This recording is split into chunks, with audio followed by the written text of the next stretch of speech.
Hello and welcome to the Olfactive Melbourne podcast. I'm your host, Trent Stokes. And I'm Robin Stokes. We're a husband and wife team passionate about perfume, and we're on a journey to explore and better understand the art of perfumery. We're very excited to have you all along on this olfactive adventure with us. Today, we're joining you from Melbourne, Australia. We'd like to begin by acknowledging that the land we meet on today is the traditional land of the Wurundjeri people of the Kulin Nation, and that we respect their spiritual relationship with their country. We also pay our respects to all Aboriginal and Torres Strait Islander peoples that may be listening or watching the recording today.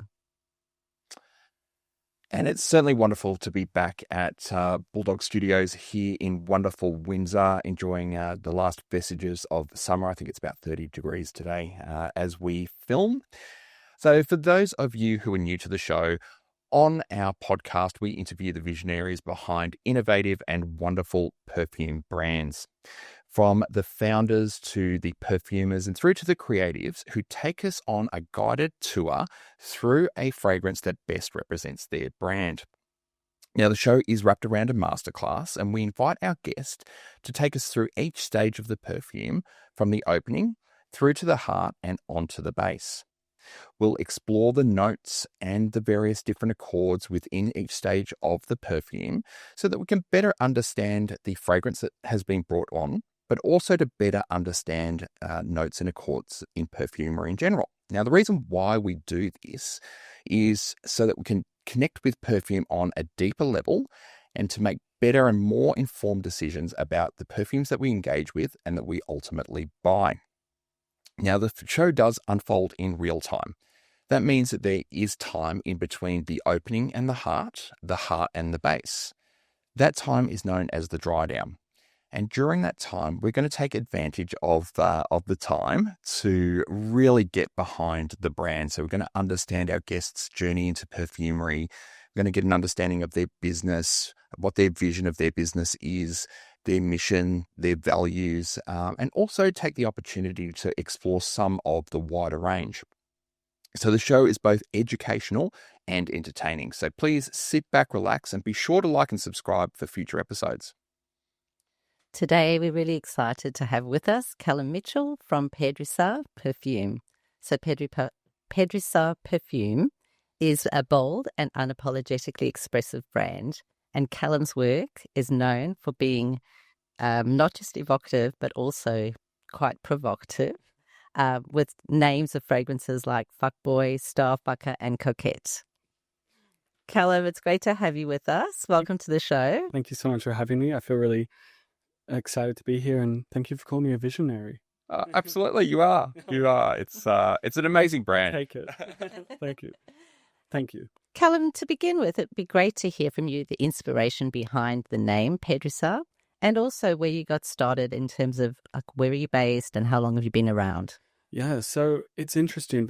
Long before I had the perfume label, I had the name because it's a bit of a spooky story. I saw a psychic. Actually, it's a regular psychic I see, and she's amazing if you want her details. But essentially, one reading, she told me I was linked to this family line. And she said, there's a voice in your head. It's not yours. It's an ancestor. And she's with you every time you're creating something. She's that voice that says, messing this up. You're not good enough.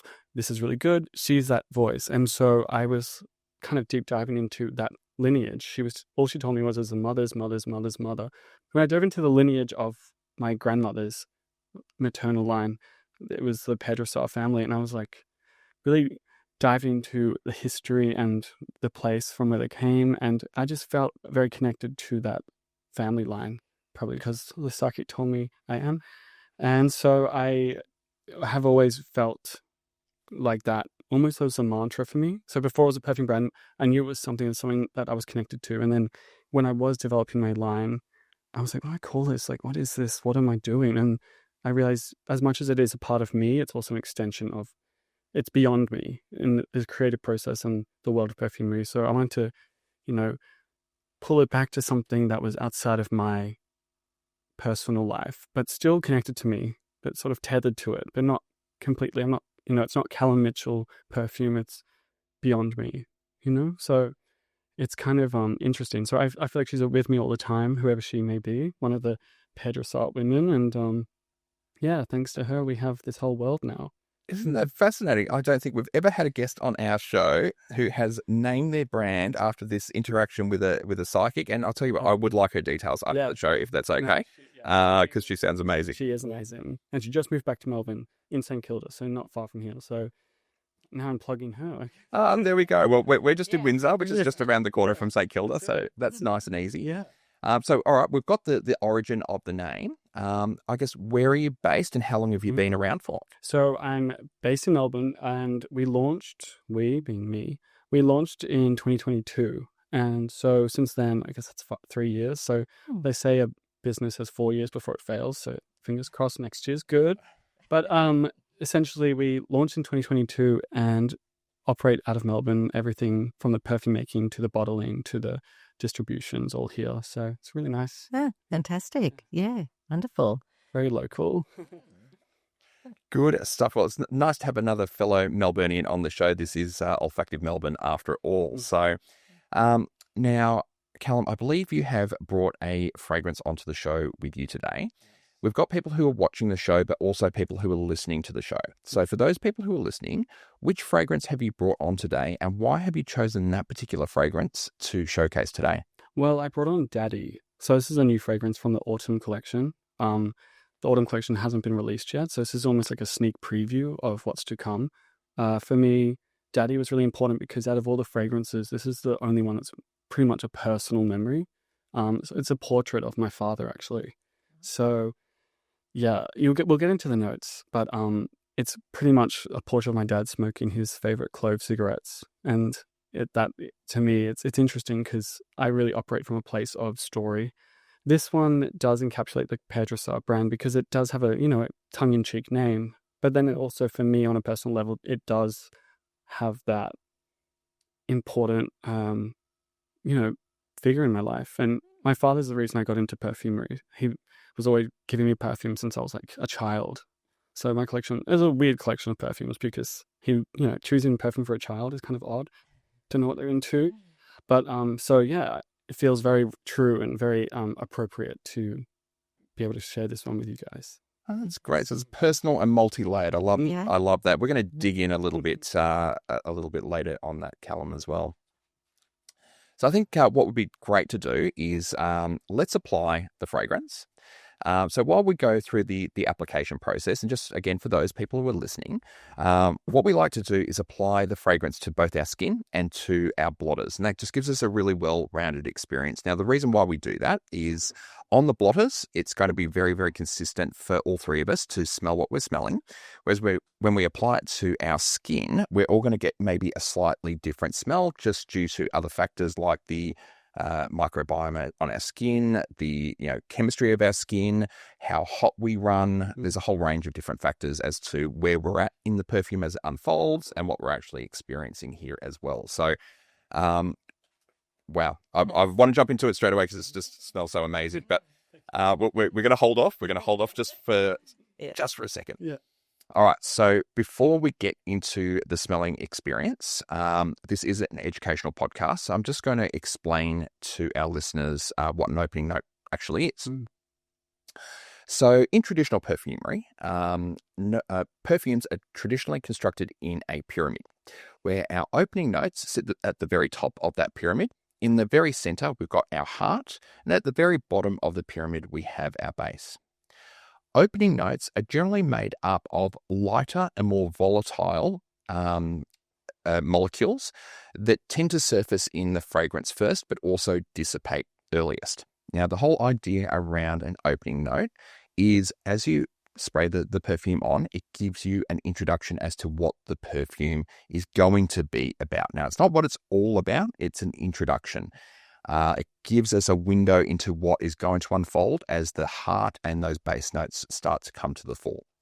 So they are important. They tell us a little bit about what the fragrance is all about. And obviously, when you smell those fragrances, this is the first impression that you get. And so we're going to go through first impressions now. So as we go through our notes, we're going to lean on you a bit here, Callum. We're going to have a little bit of a smell, but then we'd like you to actually take us through, hey, what notes are we actually smelling here? So shall we have a bit of a sniff? Yep. Mhm. Let's do it. Please do. I'd be curious to know with the paper and the skin, because this is one of those fragrances that really does change on depending on who's wearing it. Yeah, like it's interesting because I think on paper the top notes are way more present. Top notes in this fragrance would be banana and cardamom. So kind of funny combo actually, but they make a great smoothie, cardamom and banana. But yeah, so when I made this fragrance, I really thought the banana was important because, well, actually, I've brought in the inspo. Corey, hide that. I brought in the inspo for the perfume. These are the clove cigarettes my dad always smoked since I was a child. And this is what I was doing the whole time, like Frank Booth and Blue Velvet. Like I was doing this and I kept getting this banana note. And I was kind of deep diving into what the connection is with that. And so banana, when you make a banana accord, so it's almost a fantasy note because you can't actually put bananas in a fragrance. So it is one of those notes that you kind of have to build. And there are things in there that I did build to make, there are things in there that I did put together to make this banana note. But banana and clove go really well together because they both they both lean on eugenol. And eugenol being this kind of spicy note of clove. And so banana to me felt very important because not only did it soften the tobacco that will later come up, but it also has this place. It's very tropical, and that's like where the inspo of these clove cigarettes, that's where it's from. It's Balinese. So I want to suggest a sort of humid, tropical place and setting. Yeah, and I love banana. I think it's very underrated. We're getting a sense of where this is going. I think there's actually quite a lot to unpack here. You just mentioned here that just before we unpack the notes, that the smelling experience between the blotter and the skin is quite different, and I couldn't agree with you more. Yeah. It's dramatically different what I'm getting off my skin versus off the blotter here. So skin chemistry, heat, a whole range of different factors that can influence it. I think it's probably worth just taking a little pause. I'd like to smell it on your skin here, Ron, just to get a sense of it. And how about you have a little smell on mine and just see what you're getting here? We're obviously getting the same thing off the blotter here. To me, yours is a little bit more spicy. Yeah. The cardamom is really coming up. Whereas mine, I feel like it's a little sweeter.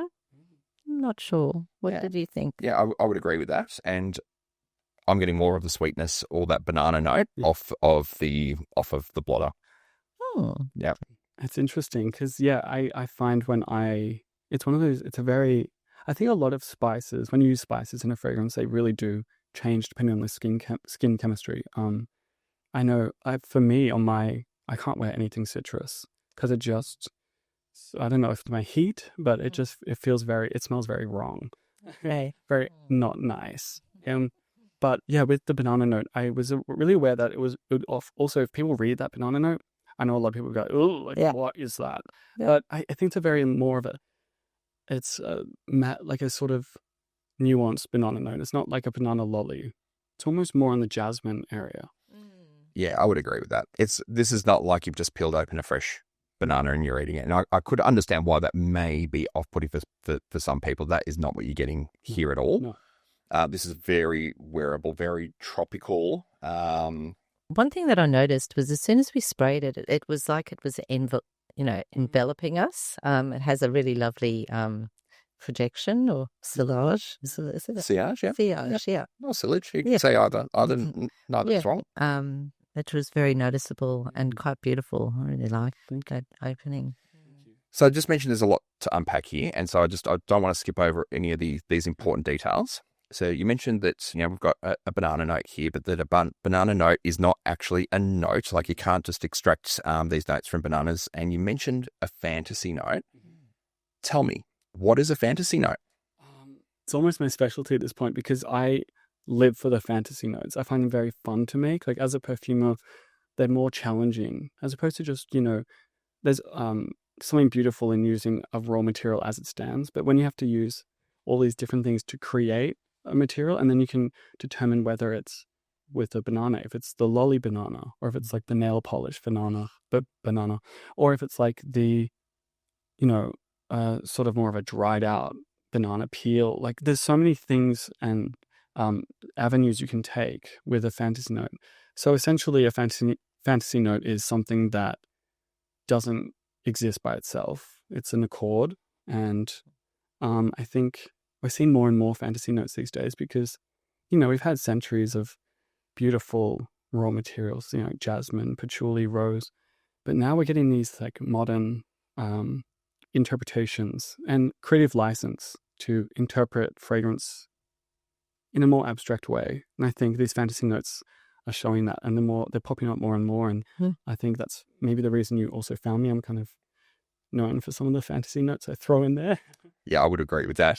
This is what we're seeing across your range, and we are going to unpack some of your broader range a little later in the show, and I guess it'll make a bit more sense to our listeners as to what we're talking about here. But I would agree with you. I mean, perfumery is a creative process, and isn't it the ultimate creativity to actually pull together a fantasy note that can actually communicate something that is actually not in the fragrance at all, but you're actually managing to communicate banana or whatever it might be. So yeah, I think I've actually heard fantasy notes being called storytelling notes as well. Yeah, I love it. Which is, I also thought that was really good and helps a new person to fragrance understand it as well.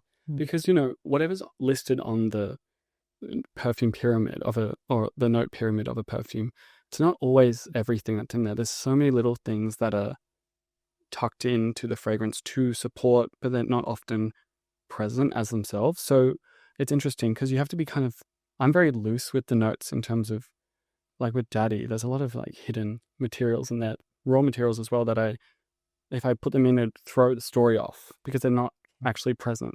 For example, there's a little bit of green mandarin in the top, but it's not citrusy enough to bring attention to it. It just gives a little pulpiness to the banana, little, I think it offsets the dry tobacco. And so like using little things like that and more texture or like add to the fabric of the story.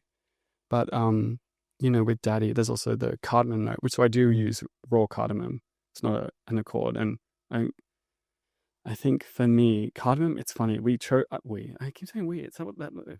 Me and the. You are a and the voices in my head that, are string. I'm just a puppet.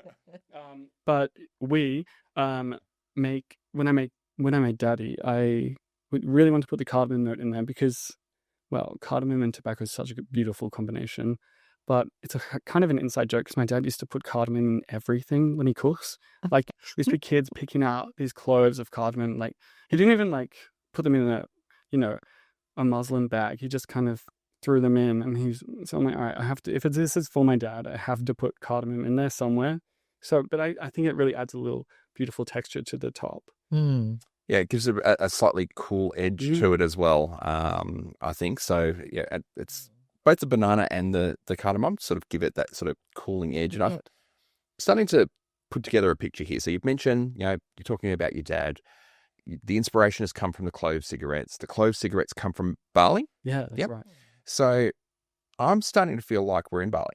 Yeah. That we're actually on holiday. Totally. And is that sort of what you're trying to communicate here? I think, in a way, when I was honoring that portrait, I mean, it's hard to escape the place of an object. You know what I mean? Like, when I was doing these Balinese cigarettes, I'm like, well, you have to be brought to that place. And whether or not you're taken there, because I've personally never been to Bali. Oh, okay. As a cigarette.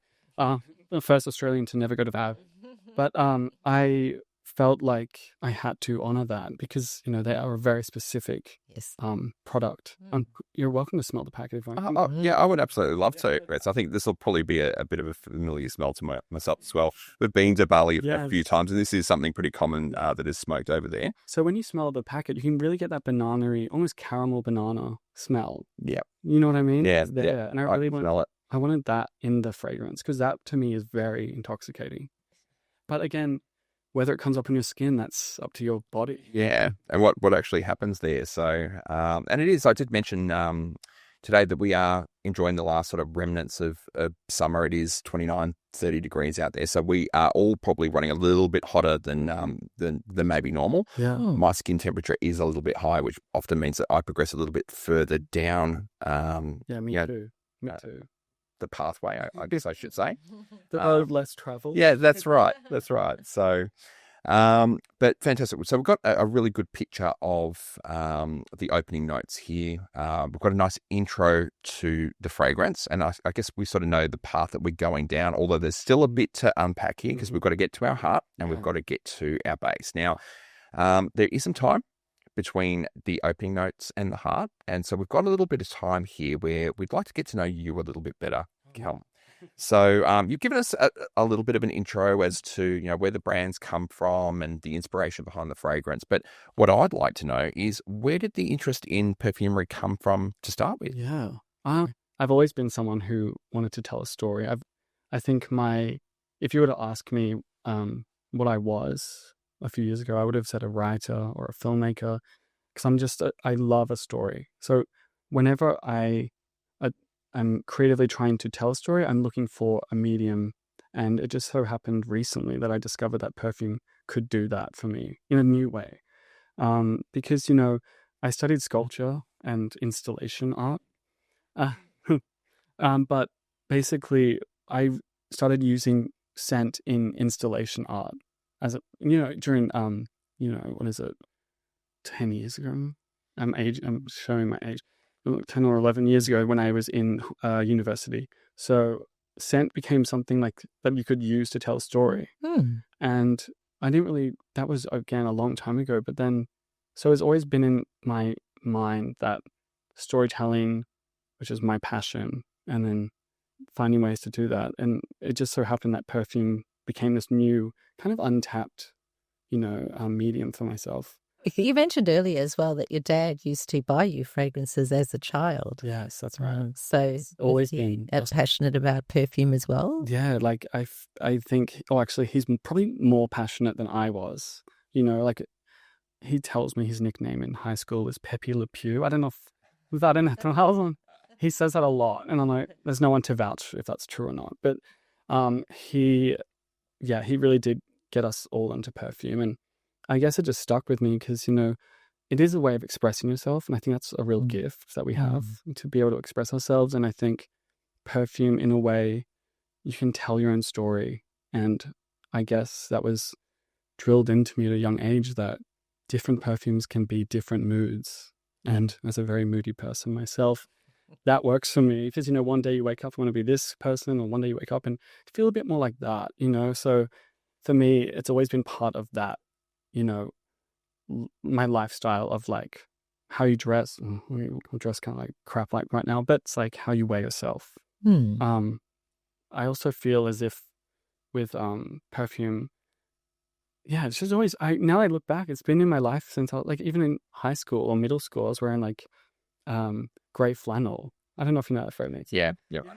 Right? I remember it's funny because like when you look back and you're like, actually I started at a young age. So it's always been in my orbit, but using it as a storytelling method, that's way more recent. So don't worry, we're indoctrinating our children as well into perfumery. So we've got 2 teenagers at the moment. Oh, perfect as a start. Absolutely. So we're trying to get our daughter away from just the Sol de Janeiro body sprays. We start to get a little bit more deeper into fragrance. But I think you just really called on something that's quite important in perfume, is that we don't necessarily want to be the same person every day. We're multi-dimensional beings, right? And we're telling a story with how we present ourselves to the world, whether that be what we wear or what we spray onto ourselves. And so I love the process in the morning of standing in the shower and going, okay, well, it's a warm day today and I'm going into the office and I'm dealing with these people. I've got this type of situation. And how do I match all of that to what I want to wear on my skin today and communicate to the world?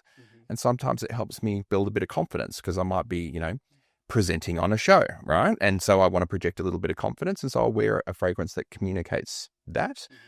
Sometimes I want to be soft and loving and going on a date night, and so I'll wear something accordingly. So it's like Daddy, with Daddy, which is absolutely perfect. Absolutely perfect. Now, I always find that I use fragrance also depending on my mood to uplift me. So I will always be maybe considering similar things to yourself, Trent, but also I like that feeling of like spraying something and just being, yes, now I can take on the day, feel that real uplifting sort of feeling. That's right. Like you elevate your experience. And I think that's a lot about what my brand's about is like really like a reverence to beauty and feeling beautiful. It's like an important part of the perfume world, the Perdrisa world, is that attention to role playing and characters and archetypes. And I guess in the way, like, when I smell Daddy and I know the name Daddy, it's my dad. But obviously I named it Daddy because people want to feel like a sexy daddy sometimes. And so now it sounds a bit Freudian, but like, there is that double meaning with that fragrance, which I allow people to interpret these fragrances as they can, and to become that character. I think it's really important to every perfume I make is, is to follow that rule.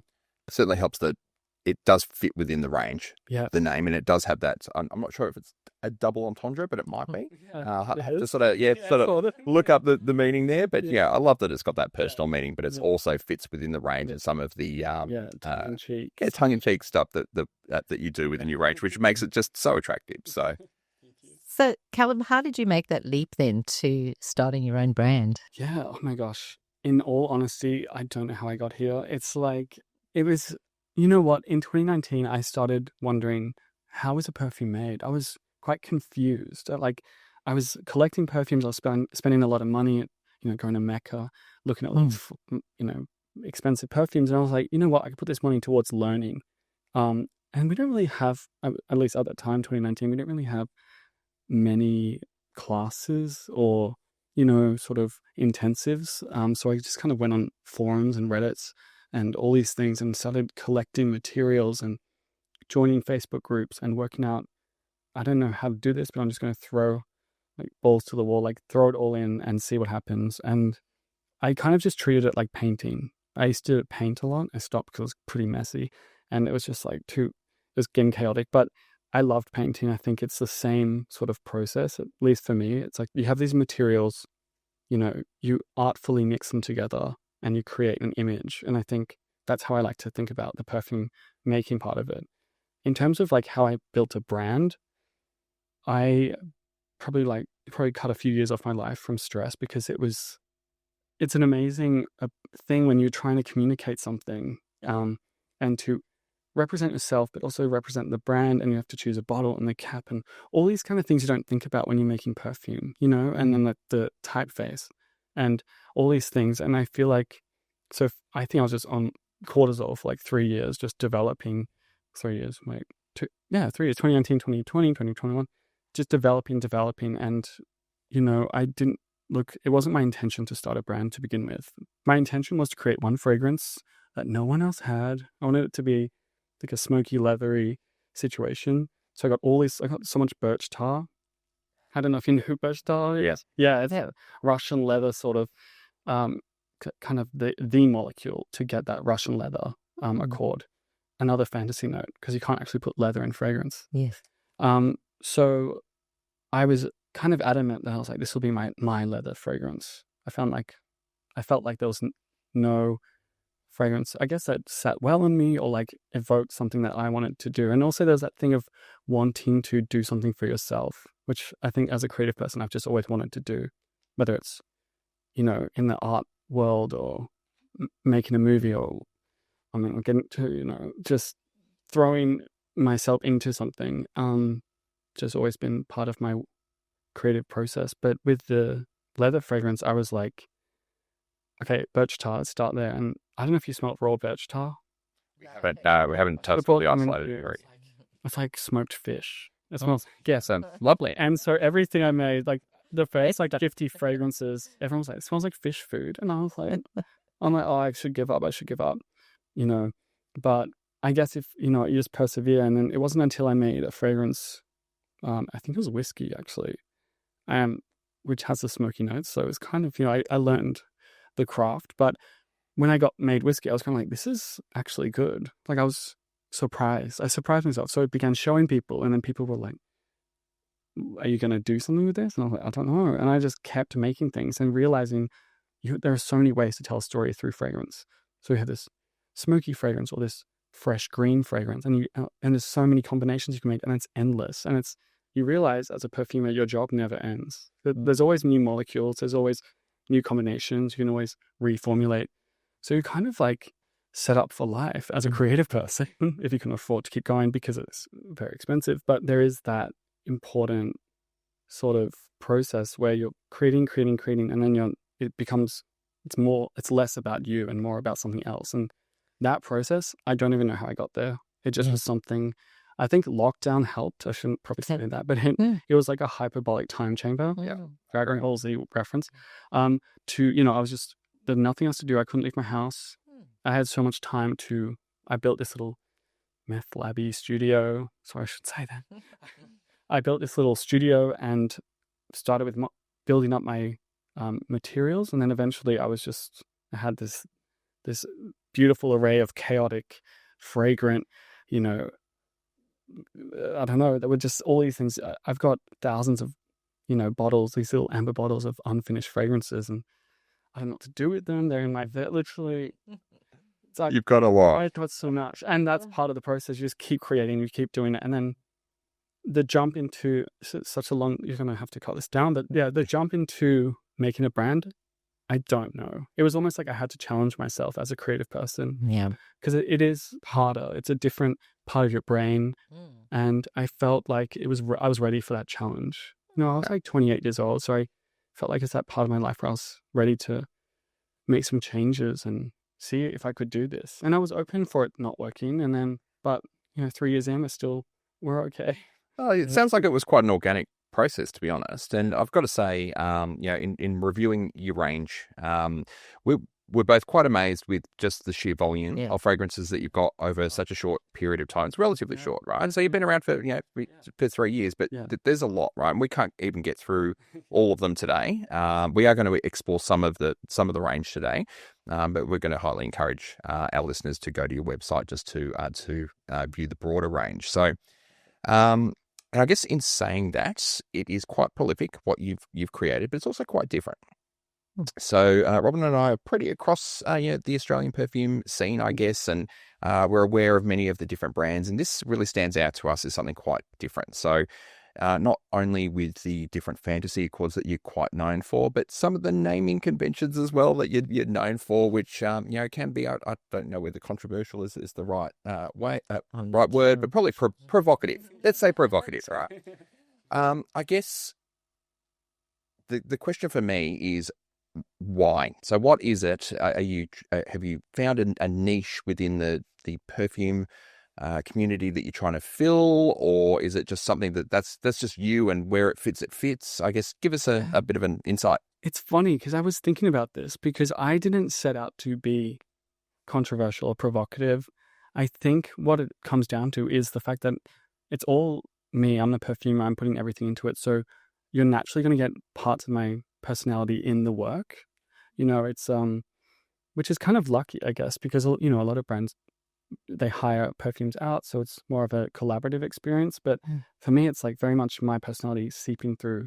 I say like stories or the characters, but there's always going to be a little bit of me in there because I'm, I guess, writing the story in a sense, or singing the song, or if you interpret it as or painting the picture. So I feel like I think I'm a very unserious person. I'm quite I'm not very earnest, which I think maybe the perfume world, I guess it can be quite traditional and serious. And I guess I came in at a time when there was less boundaries, and the more unserious types like me could come in and have a play.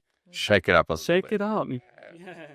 And so that was definitely, it just happened. It's just like, my personality coming through. Sometimes it's a part of my personality that I wish I could play on in my real life. And so maybe this is an outlet for that. Bit of a fantasy, this.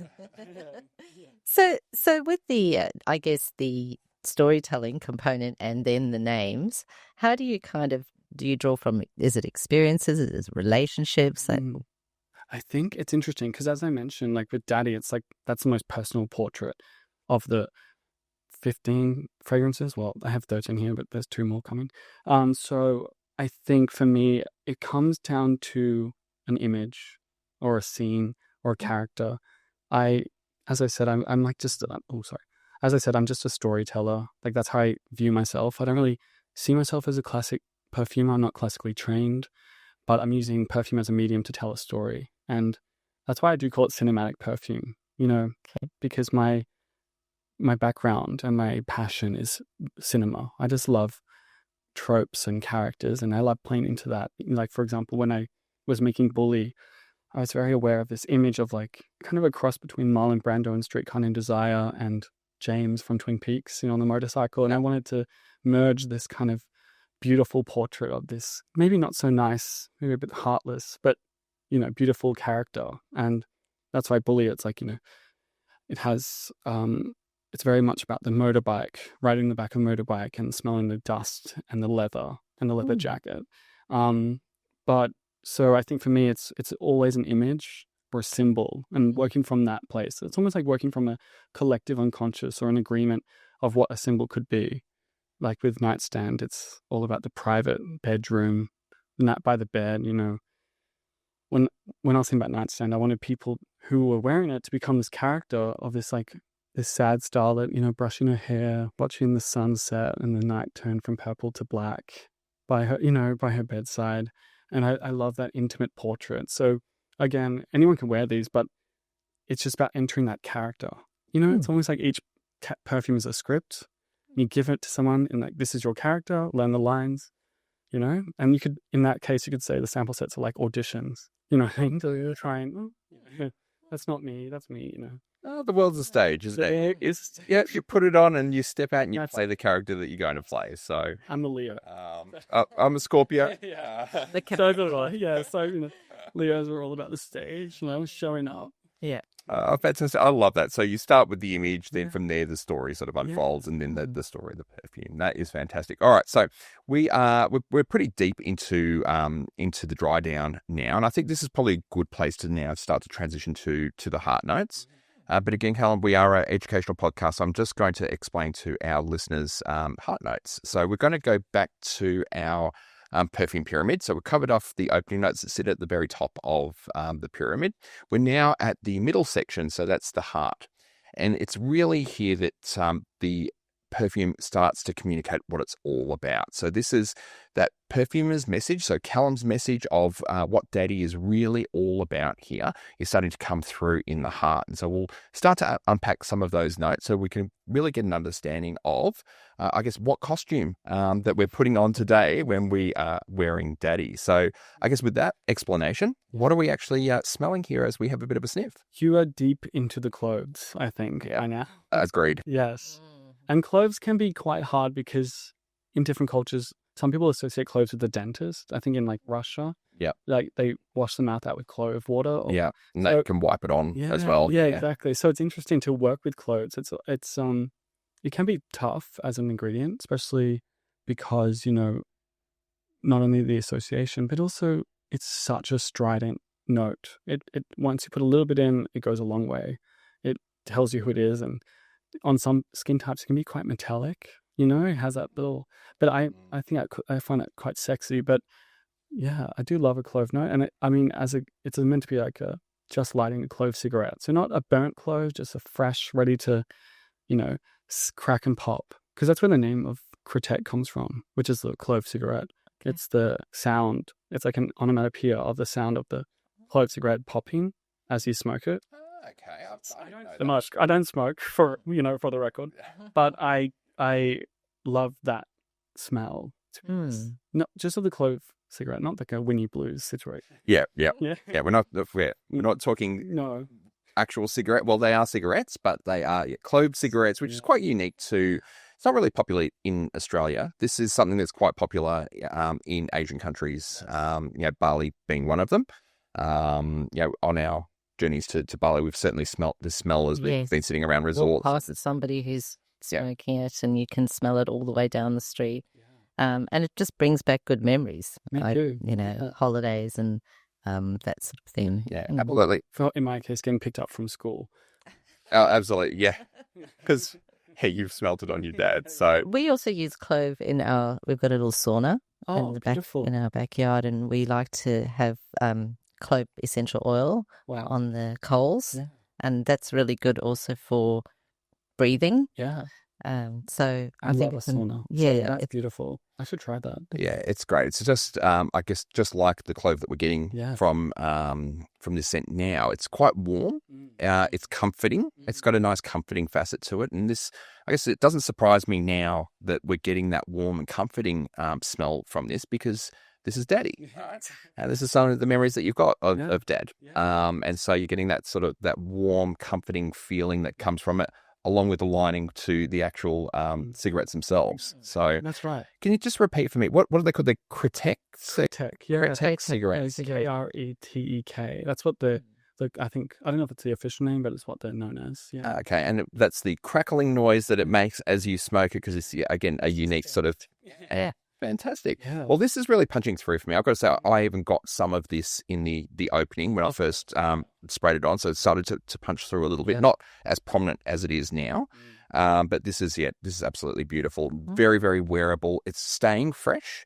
It's staying quite light while still having that nice warmness to it. So I guess we're getting a little bit of a mixture now between those sort of opening notes and the clove. Is there anything else that we're experiencing here in the heart? There's a tiny bit, tiny bit of ylang-ylang, which adds to the tropical note, but it also kind of reinforces the banana-y quality of the banana accord. It has a little cushioning, to the sort of banana peel-esque, because a really nice high-quality ylang-ylang, it kind of just smells like, to me at least, like you can really get a banana peel note, and had to put in that tropical note, and so that's in there, but it's not strong enough to promote. In my opinion, it's just there, like in the scenes. It's picking it up a little bit more and just sort of pushing those facets out. I sort of suspect Cameo. a little bit of a cameo, and I guess you obviously haven't listed this on the notes. So if you go to the website and you actually check out the notes, it's not there. But we don't always list all of our notes in the fragrance. It's you're listing out what are the prominent notes that you're going to smell, and this is just a minor part, but an important part that sort of pushes the those structure. Exactly. And I think for me, the notes for PERDRISÂT, for that brand, the notes work to tell the story. And I think if I started putting in the green mandarin or the ylang-ylang, it takes you out of the portrait I'm building, because my dad hates ylang-ylang, so don't tell him it's in there. Yeah, it's just I guess it's like the salt that you're adding to your steak, or it's that sort of flavor. It enhances. It's not meant to be the prominent flavor. It's meant to build the other parts of the fragrance itself. Yeah, it just kind of makes it a bit more rich and warm, perhaps. And many brands don't include their notes, because if they did, there's so many things that go into a perfume. It's like, I was trying to explain this to someone else, like there's at least, I think in this fragrance, like almost 40 different things going on, and just structuring it like that. And so you don't want to have, all these things on the box, because then the box have to be this big, But exactly. Yeah. Like the notes tell the story. Yeah, I think it's probably an important call out here is that while you might look at the notes of Daddy and think, that's a pretty simple fragrance because it's only got this many notes. We've spoken about fantasy accords here. They're built of a number of different notes that bring that together. So it's actually quite complex, this fragrance, even though superficially it might not seem like it is. Just to get that banana fantasy accord, you're bringing together a whole bunch of different notes. So this is a deep, complex fragrance, which is just really nice and easy to wear and fun, and really speaks to your brand and your personality as well. So absolutely love it. It's really interesting. I must say, to me, it's very unique. I haven't smelled anything like this in a fragrance before. So beautiful. I love discovering new things like that. Yeah, this is a real holiday smell for me. I'm going to be wearing this on holidays for sure. Well, I brought you a sample to try. Fantastic. Thank you. All right. So, as I mentioned again at the start of the show, there's this dry down period that we've got between our opening and our heart and our base. The dry down between the heart and the base is actually quite long. And so we've got a bit of time on our hands. And what I'd love to do here, Callum, is start to explore maybe some of the broader range. Now, we noted just a couple of minutes ago that you've been a very busy boy. Okay. The sheer number of fragrances that you have created in the last 3 years is absolutely staggering. I can't believe what you've managed to do. It's very, very impressive. I don't have a social life. I don't know how you would manage one, to be honest. But we do want to explore some of the range here. So tell us, what have you brought in with you today? I've brought the two major collections, so winter and summer. My first launch was in May 2022, which was the winter collection. And it was interesting because it took me so long to choose the 5 to represent the brand in the beginning.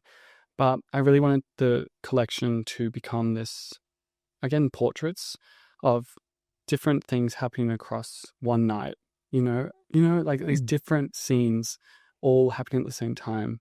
And I guess in that way, we could explore some of those, for example, like whiskey I had this vision of someone with like drinking whiskey and smoking cigarettes, that very like intimate conversation. So it's all about the whiskey breath. With Pretty Boy, I wanted someone on their first date. So very clean smelling, good impression. Last Word was someone who was a bit eccentric, wearing like in my image, a very big green, two-piece suit, just hurling themselves across the table, drinking a cocktail, telling a story, hence Last Word. And then Bully, of course, is like the lone rider on the motorcycle, zooming his way through, the world. And then Nightstand is that lone starlet, on the edge of her road, brushing her hair, watching the night close in. And so I was very much, taken by these characters in particular. And so I chose those 5 because I felt like they were very different from each other. So you can kind of find a mood for everything. You wouldn't wear whiskey to work, but you could wear Pretty Boy to work, like there's like different, and you could be that pretty boy, or you could be that whiskey guy, sitting back in his chair. And again, these are unisex fragrances. It's just more about what mood you're in. Yeah. That's very versatile. So now, while we're not going to get a chance to deep dive into every single one of them, these are sample packs that people can buy from your website. So if you are interested in any of these fragrances, we're going to highly recommend you jump onto the website, and we'll cover all of that off a little bit later in the show. We'll give you all of the details for how you can find Perdrisa. We'll put the website up. We'll also pop it on our website as well, so you can find it nice and easily. But of course, this is a perfume show, and we want to have a smell. So, Callum, which ones would you like us to smell from your collection today? Well, this is interesting because I just spoke about winter, but then the summer collection is also it's more fun. I was a lot more playful with this collection. I released this one in November 2022, so a much shorter time, and going back to old fragrances and kind of making them a bit more summer fun, flirtatious. I was very much in my head, this was a setting where it was all happening at the same time in the same place. So it was a pool party.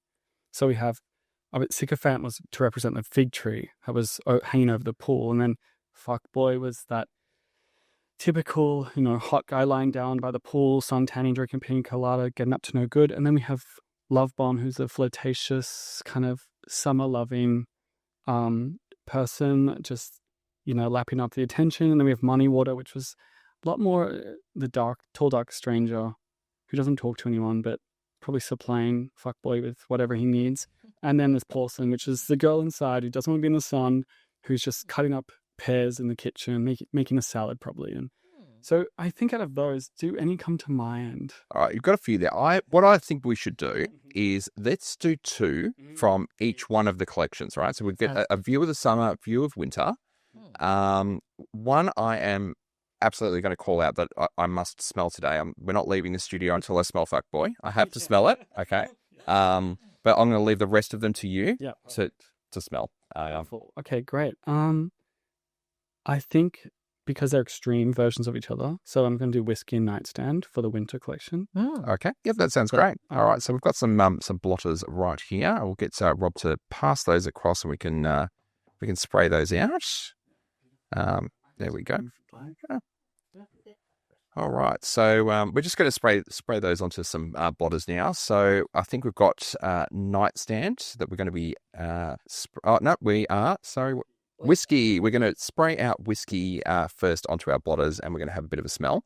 And then what we're going to ask you to do, Callum, once we're having a bit of a sniff, because obviously, unlike Daddy, where we're going through our opening, our heart, and our base, we're only going to get our opening notes today. So what I'd love you to do is just talk us through just the key notes that we get from this, and when you might think that this might be the appropriate time or place to wear it. Well, this is probably my most boisterous fragrance. That's full on. Yeah. So boisterous. Wow. Yeah. There's actually rum absolute in there. But I wanted it because you can't actually, again, it's almost a fantasy accord in itself because you can't put whiskey in a fragrance. You can do whiskey lactone, but in my opinion, that's not very whiskey smelling. But so I had to build the whiskey, so I thought it was a good example of the fantasy accord as a whole perfume. It's almost like a synecdoche.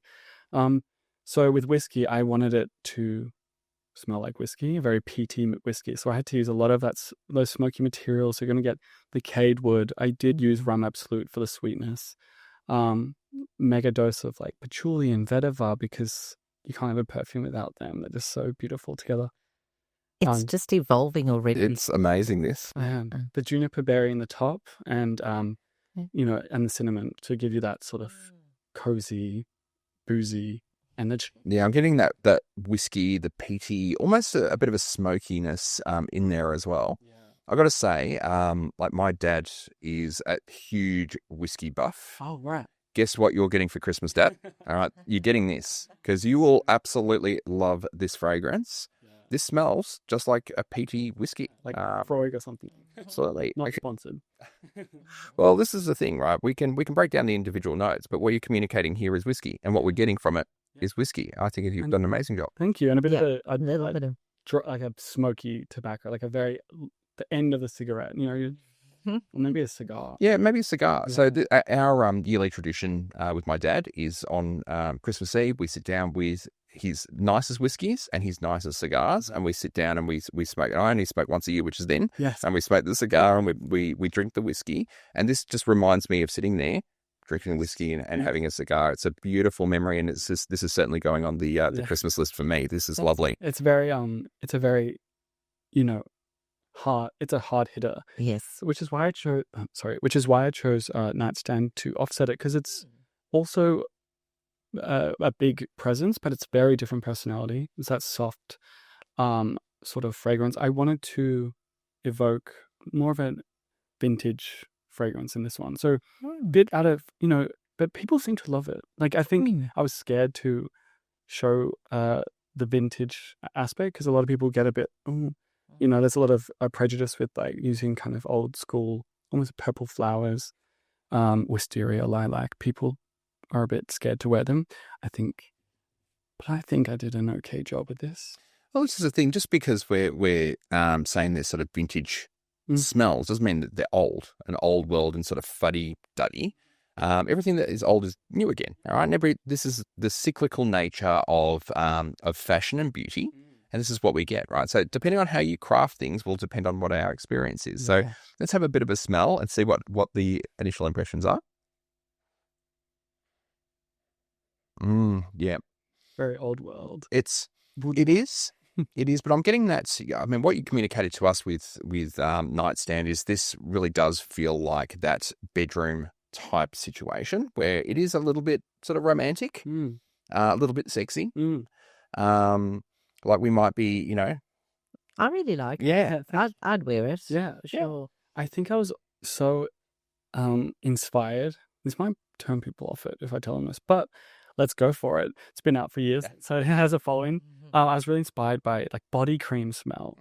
I find it quite beautiful. Like, when you see someone with delicate, delicately putting on their hand cream, like that sort of attention to detail. I wanted to capture that this person it's almost melancholic in a way. And it's very feminine. Yeah, it's probably the most, I would say, feminine fragrance I have, except for maybe Coquette. I'm not sure. It's getting that sort of bedtime routine sort of thing, but not routine, right? I think routine's so boring. Quite luxurious to me. Yeah. It would be a very thick, beautiful, luxurious one. Yes. I think that's why I kept saying it's like a starlet. Yeah. And it's like beautiful, lonely mansion. Just like. you know. Yeah, this is Marilyn laying in her bed, Yes. with a beautiful fragrance on. She's covered herself in the creams, and in comes Mr. Kennedy, ready for some action. So, I love this. This is really gorgeous. I think you would smell lovely with this on. Yeah, This is beautiful, fantastic. All right, so what are we going to look at next? Okay, we have to do fuckboy. Absolutely, we must do fuckboy. So this is, this is how I heard about your brand in the first place. Heard about fuckboy. Obviously, just inherent in the name. It's I keep using the word controversial. I don't think it's controversial. We use this word every day of our lives.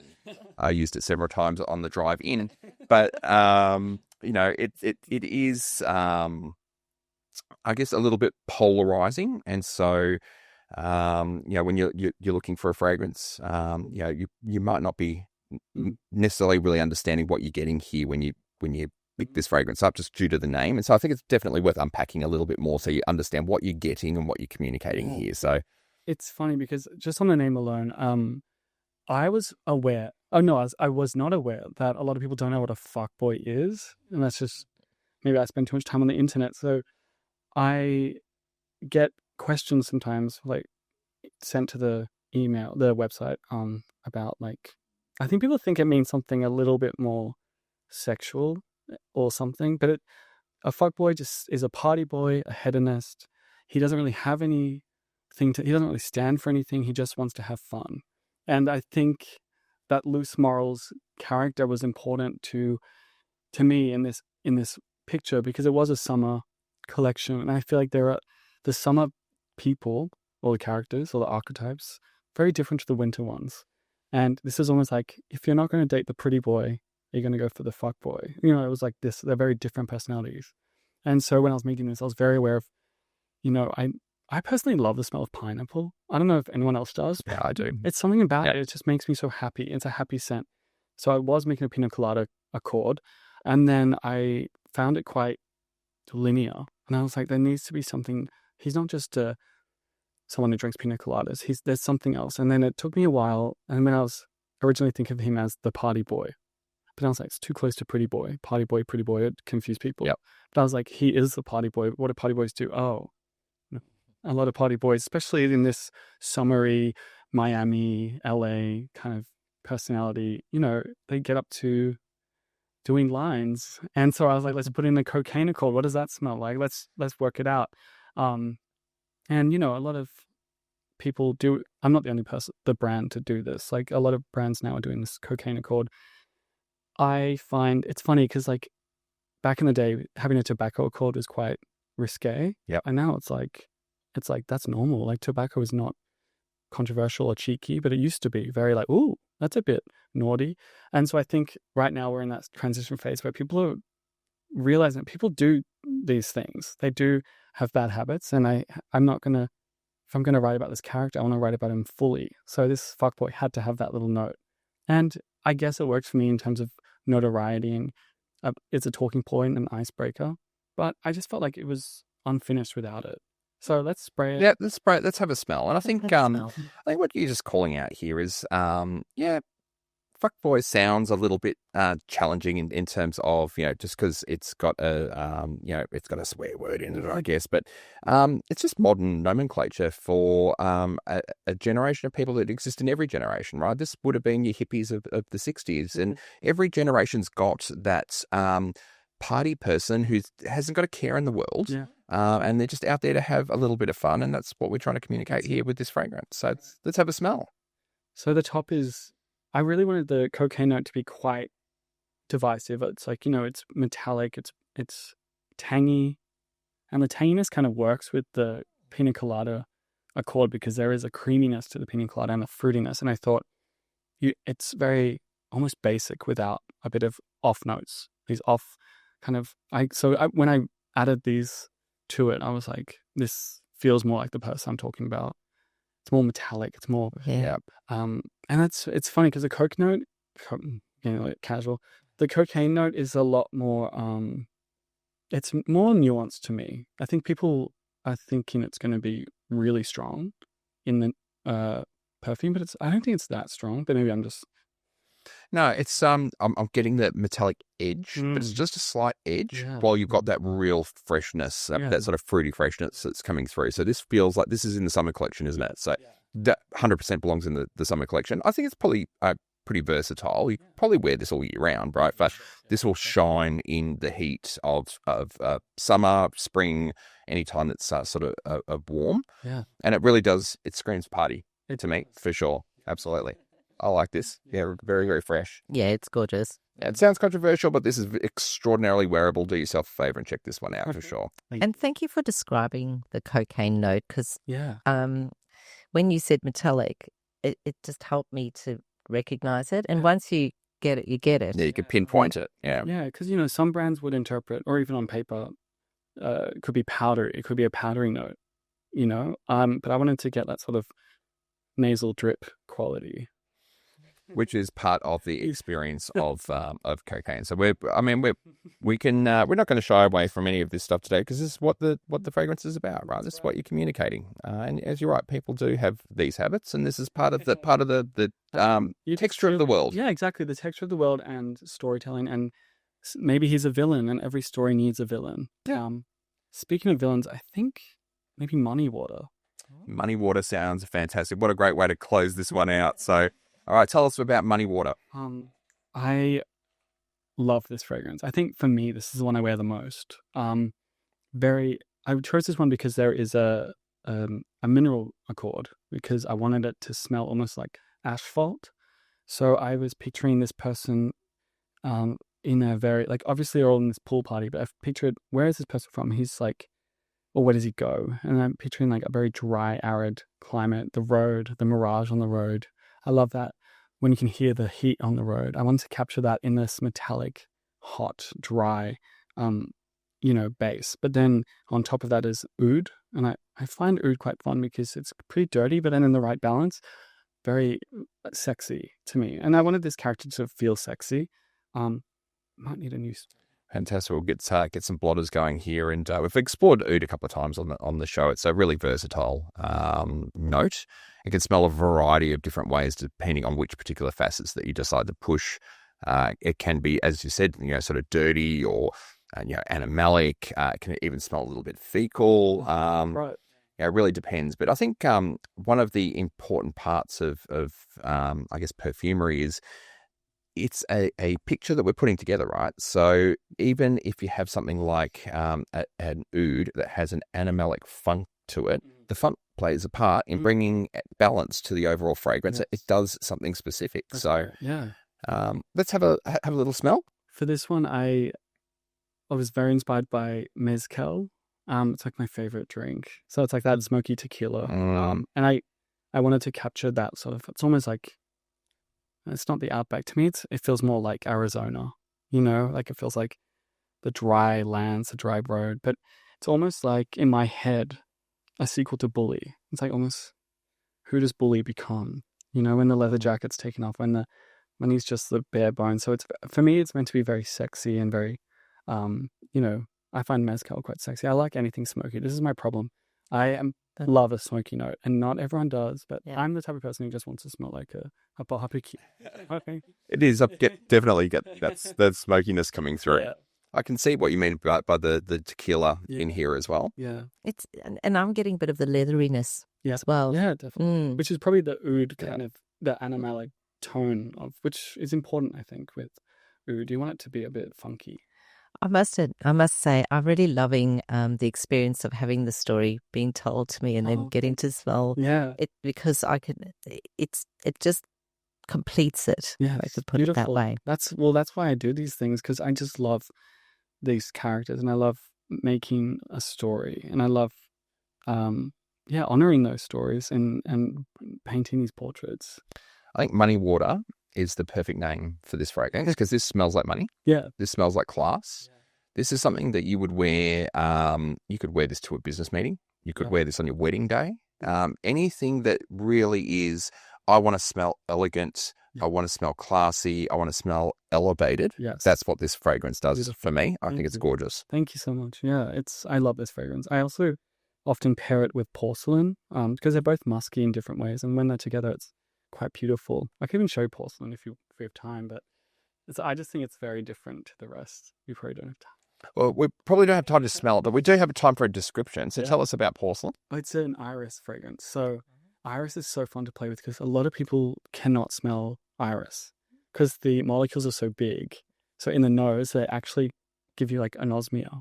Oh, so okay. like you can't. So people go, and they just don't smell it because their brain is like clocked off pretty much. This is the non-scientific way of saying it. But so these things that make up iris are quite large molecules. But I wanted to play into that. So like it's almost like an aura fragrance. And I love porcelain. I wear the porcelain and money water. I kind of chop and change between those two, depending on the mood. If I'm mysterious or if I'm, like don't touch me. It depends what energy I'm in. Okay. Yeah. So iris has that. So I was thinking that elegant black dress. Lipstick smell. Yeah, the lipstick smell. Yeah, you get from iris. Yeah. So you just said a word there. Was it osmia? Anosmia. Anosmia. So is that like nose blindness? Yeah. Okay, so that's not like the technical word for when you go nose blind, which happens to me with several fragrances. Like I'll spray it on, and 5 minutes later, I'm like, is it there? Can you smell it? Rob can still smell it, but I can't smell it anymore. Yeah. So the idea is, well, not the idea. I think that the chemistry or the science behind it is your brain only picks up new smells. So once it's clocked a smell, it's like, yep, good to go. So that's why people can't smell their own fragrance, and they apply so much, and then they're like, I still can't smell it. And then people like can smell them from the next room because they're picking up on a new smell. So it's interesting how that works because I think a lot of people wear fragrances these days to like fill a room. Yeah. And I'm not saying that's always the thing to do, but you're filling the room, you just don't realize it. Yeah. Yeah, I think that there'll probably be a little bit of a shift in this trend because we've seen a lot of this across, I guess, YouTube and lots of different reviews. Is it's focused on beast mode, right? Get the fragrance that just blows your head off. But as we all transition back to the office, and there is a real call, we see it through the media everywhere. Everybody's saying, sorry, that the era of working from home is gone. You've got to go back into these office type environments. They're not necessarily that appropriate to sit there for 8 hours with somebody drowning in your fragrance, right? So there is room for some of these more delicate fragrances, which people can just appreciate, but they don't necessarily need for their eyes and their nose and their mouth to start bleeding from smelling it. Start to digest it. Absolutely. It becomes a bit too much. Yeah. All right. So that is a wonderful look at just a very tiny portion of your range. There is a lot more, and we'll guide our listeners through to your broader range in just a moment. But before we do, we need to close out Daddy, right? So we're getting towards our base notes here, and just before we get you to talk us through the base notes, we're going to revisit our perfume pyramid one more time. So we're now at the base or the very bottom of the pyramid, and the reason why it's at the bottom of the pyramid is it takes up the most real estate when you're having a look at the picture here on your screen. The reason why it is at the bottom is because it's made of the heavier aroma molecules that sit within the fragrance, and those heavier molecules tend to linger for the longest. So when we start to talk about the longevity that you might get out of a fragrance, it's because of those base notes, the ones that really hang around for a long time. So the notes that will stay in your skin after the heart notes have started to dissipate, and they may last for a couple of hours all the way out to 8, 10, 12, 15 hours. It really just depends on the composition of the fragrance. Again, as we've discussed in this show, composition of your skin and a range of other different sort of factors that might be involved in how the fragrance unfolds in your skin. So that's base notes. And I guess with that description in play, what are we looking at here as we smell our base notes? It's pretty much all tobacco. I wanted this tobacco to be quite dry because when I made whiskey, it was a very smoky tobacco, and I felt like I ticked that box off for me. And eventually, I mean, like smelling that packet, you do get that hay-like tobacco note, and I really want to honor that note as the main base. It's pretty much all tobacco, but there is secret little patchouli in there. Daddy's got all these secrets, but a little bit of patchouli just to give it a humidity, because when you smell a cigarette box, it's humid. It smells like and I love that scent. I feel like there's a lot of hatred towards patchouli, so it's really hard because people associate it with like hippies from the 70s, and I'm like, the patchouli these days you can get these molecular distilled patchoulis that are so beautiful and refined. You don't have the rubbery notes, and you don't have that kind of greasy notes. You get these very beautiful leathery tones. So yeah, it's definitely in there as well. It's not mentioned because it's not a patchouli fragrance. But yeah, that leatheriness you get from the tobacco, because tobacco and leather come together quite, they're quite similar. Yeah, absolutely. I would agree with that sort of summary of patchouli there. And it's probably important to note that I guess perfumery continues to evolve, and it has evolved a lot since a lot of these fragrances were used back in the back in the 60s.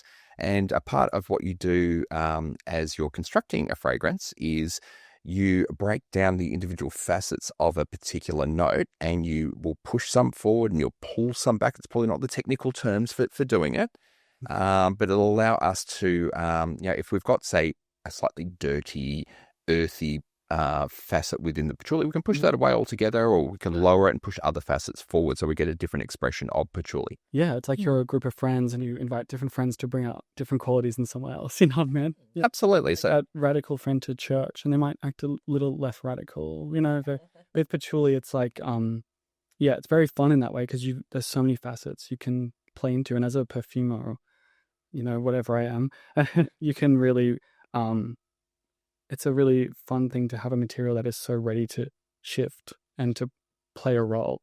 So yeah, this is the patchouli in this is, it's funny because whiskey and Daddy both have patchouli and tobacco and all that working together, but in different ways. So it kind of shows you that how different they can be. Absolutely. No, I can see why you've been struggling through the show with the we, because you're a perfumer, you're a founder, you've got your brand, all of these things it's a collective we. You really can't refer to yourself as an I, you are a we, right? So I think you can not give yourself a hard time. Go ahead with we. We've also got that voice in your head that's communicating. She's with us. She's with us. Absolutely. So I guess we're on tobacco here. We've smelled a number of different tobacco fragrances before, and tobacco can be expressed again in numerous different ways. I guess what I'm getting from this particular tobacco is that more cigarette tobacco rather than say the cigar type tobacco or the tobacco leaf. That's what I'm getting. What are you experiencing there, Robin? I do get the tobacco, but not what I would term cigarette tobacco. Okay, cool. And I don't particularly like that smell in fragrances because it can make me feel a little bit sick. But this is not like that. So it's sort of lighter, not cloying, I guess. And the other facets are sort of coming out for me. I smell. I feel like my hand has progressed further in it because I can still get like the metallic nature on the strip. Yeah. But on the hand, it's just a very warm, clovey, like quite delicious in a way. Smell to me. Yeah. I guess I'm liking it to that cigarette, I guess, type of tobacco because that is what I'm smelling. But I've also, I think I've smelt this type of tobacco in Tom Ford fragrances as well, and he's described it as a cigarette type tobacco. So maybe I'm making that sort of mental association there. But you're right, it's not like a dirty cigarette. It's quite sweet. Works quite well. This is extraordinarily well blended. It remains sort of light, and I guess the fruitiness is starting to peel away a little bit, but you've got that sweetness that is sitting there, and it complements it really nicely. Wow, beautiful. It does have the little florally something that little ylang-ylang pinpoint. It's fun because, I find the combination of these, if we're talking about the hidden notes, like the ylang-ylang patchouli, I think it's such a beautiful combination. And it's, if you think about aromatic elixir, like that sort of 1970s, it's a very robust combination. So when you use it in a really small amount, you can get this beautiful, creamy, floral, but like it's got that depth that I love. I mean, I love patchouli, as you can tell. I'm just like ear to ear. But yeah, no. And also I should mention that patchouli comes from Indonesia. So, but it again is a place. So it did have a role to me in that world and the world of the Daddy perfume. And I think with the tobacco, it is, in my opinion, I was trying to do the cigarette tobacco almost like about to be lit, kind of under the nose, fresh, ready to go. But yeah, it's interesting with what the skin brings up in different people. Yeah, absolutely. Okay. Well, I guess if we were to say, how does the tobacco round out the full experience of the character of Daddy for you? Oh, I just think tobacco's in this case, it's nostalgic. But, one could argue if you take out the story, if you didn't know the story and you just smelt it, it is quite sexy.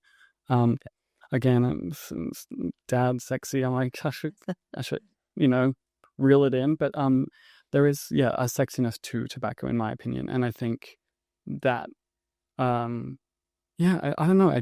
I really feel connected to tobacco notes. And I never really get to do a full-on cigarette scent. So this was really fun for me to make. With the talking about tobacco and whiskey, because whiskey's also about the whiskey notes, and it's less tobacco, it's more rum and all these things. And money water being smoky, it's not tobacco smoky, it's like a very different type of smoke. And so I wanted to do this clean tobacco, which I find very intoxicating. So hopefully it works with the softening the cloves and giving it a bedding that can just be a beautiful warming experience. Wonderful. And we're really seeing the, I guess from all the descriptions that you've given us today, that that smoke sort of is a bit of a theme that runs through your fragrances, expressed different ways depending on the fragrance, whether it's a summer, whether it's a winter, depending on what we've got. But it's a bit of a core theme though. So you want to know a little bit more about Callum there. You know that he loves those smoky notes. So I think it's because I like perfume that makes me feel dark and mysterious, because I'm not mysterious at all. I'm not very brooding. I'm very like cherubic. So it's nice to feel like not being that round faced. I want to be like mystery, and that's very smoky. I think you're doing yourself a disservice there, mate. I think you're very self-deprecating. That's for sure. But I'll take whatever I can get. No, thank you so much for taking us all the way through Daddy today. This was a really in-depth masterclass on this particular fragrance.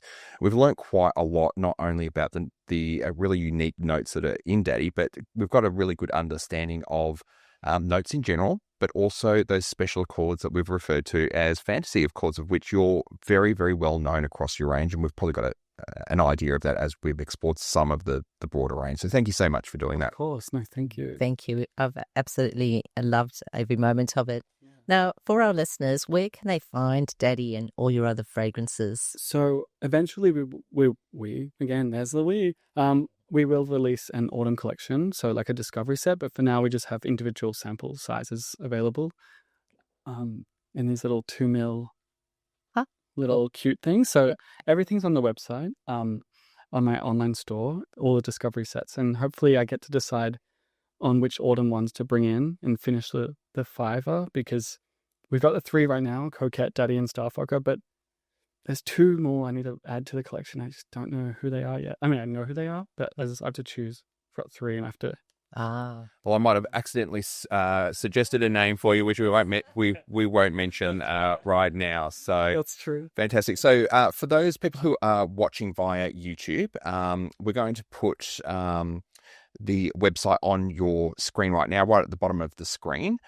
For those who are listening via Spotify or you're listening on Apple Music, we're going to embed the website straight into the description. And just to make it even easier for everybody to find the PERDRISAT website, we're going to put a QR code on the screen right now. That will take you to our website, which is olfactive.com.au. And we're going to have all of the details along with all of your socials, whether you're on Facebook, Instagram, TikTok, anywhere that Callum is present, just to make it nice and easy to find the website. And what we're going to highly recommend that you do is go and purchase the discovery packs. They're fantastic. As you can see, we've gone through the summer and the winter packs today. Not all of them, but it gives you a really strong idea of the story that's being told. But you can also see that these fragrances, they're quite versatile. So you'll get something that for every occasion, every type of situation. So it'll really give you that broad sort of experience of the brand.